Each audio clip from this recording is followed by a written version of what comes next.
ಮುಖ್ಯಮಂತ್ರಿ ಆಗಿ ಅಷ್ಟೇ ಅಲ್ಲ, ಓರ್ವ ತನ್ನನ್ನು ತಾನು ಕಡ್ಕೊಂಡಂತ is a self made personality.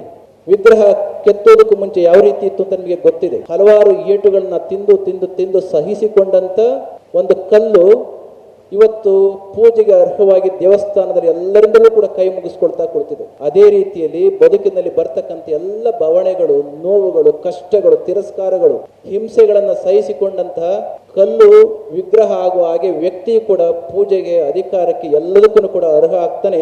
ಅಂತಹ ಒಂದು ಮೇಲ್ಪಂಕ್ತಿಗೆ ಸೇರಿದಂತಹವರು ಡಿ ಕೆ ಶಿವಕುಮಾರ್ ಹಲವಾರು ನೋವುಗಳನ್ನ, ಕಷ್ಟಗಳನ್ನ ಸಹಿಸಿ ಇವತ್ತು ಒಂದು ಕಡೆದ ಮೂರ್ತಿಯಾಗಿ, ಸಿಲಿಯಾಗಿ, ವ್ಯಕ್ತಿಯಾಗಿ ನಿಂತಿದ್ದಾರೆ. ಸಾಕಷ್ಟು ನೋವುಗಳನ್ನು ತಿಂದಿದ್ದಾರೆ. ಅಂತಹ ಡಿ ಕೆ ಶಿವಕುಮಾರ್ ಅವರು ಇವತ್ತು ಈ ಕಾರ್ಯಕ್ರಮಕ್ಕೆ ಬಂದು ನಿಮ್ಮೆಲ್ಲರನ್ನು ಕೂಡ ಉದ್ದೇಶಿಸಿ ಮಾತನಾಡಿದಂತೆ ಬಹಳ ಸಂತೋಷ ಇದೆ. ಬೆಳಗಿನ ಅವಧಿಯಲ್ಲಿ ಎಲ್ಲ ಅಧಿಕಾರಗಳನ್ನು ಕೊಟ್ಟು ಅವರಿಗೆ ಕಾಪಾಡಲಿ, ಅವರಿಗೆ ಅರಸ್ಲಿ. ಈಗ ಒಂದು ಮಾತು ಹೇಳಿದ್ರು ಸರ್, ಬಹಳ ಕಷ್ಟ ಅಂದ್ರೆ ಕಷ್ಟ ನೋಡಿ ಬಂದವರು ಡಿ ಕೆ ಕೆತ್ಕೊಂಡವರು ಒಂದು ರೀತಿಯಲ್ಲಿ ಅಧಿಕಾರಕ್ಕೆ ಯೋಗ್ಯರು ಅನ್ನೋ ಅರ್ಥದಲ್ಲಿ ಮಾತಾಡಿದ್ದಾರೆ, ಆಶೀರ್ವಾದ ಮಾಡಿದ್ದಾರೆ ಸರ್. ಈಗ ನಾನು ಚರ್ಚೆ ಮಾಡಕ್ಕೆ ಹೋಗಿ ನೀವು ಆಶೀರ್ವಾದ ಮಾಡಿ ನನಗೆ ಯಾರು ಹೇಳಿದಿರಿ?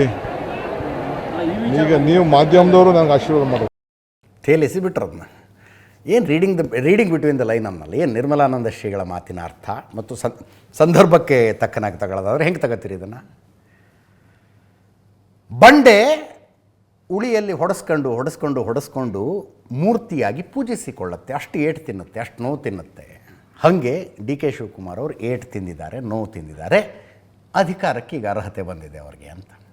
ಅಧಿಕಾರಕ್ಕೆ ಅರ್ಹತೆ ಬಂದಿದೆ ಅಂದರೆ ಅಕ್ಟೋಬರ್ 31 ಡೆಡ್ಲೈನ್ ಕೊಟ್ಟು ಬಂದಿದ್ದಾರಲ್ಲ ದಿಲ್ಲಿಗೆ ಹೋದಾಗ ಡಿ ಕೆ ಶಿವಕುಮಾರ್ ಅವರು, ಅದು ಆಗಬೇಕು ಅನ್ನುವ ಅರ್ಥದಲ್ಲಿ ಹೇಳಿದ್ರ. ಅಷ್ಟು ಬಿಟ್ಟರೆ ಇನ್ನೇನಿರೋಕ್ಕಾಗತ್ತೆ.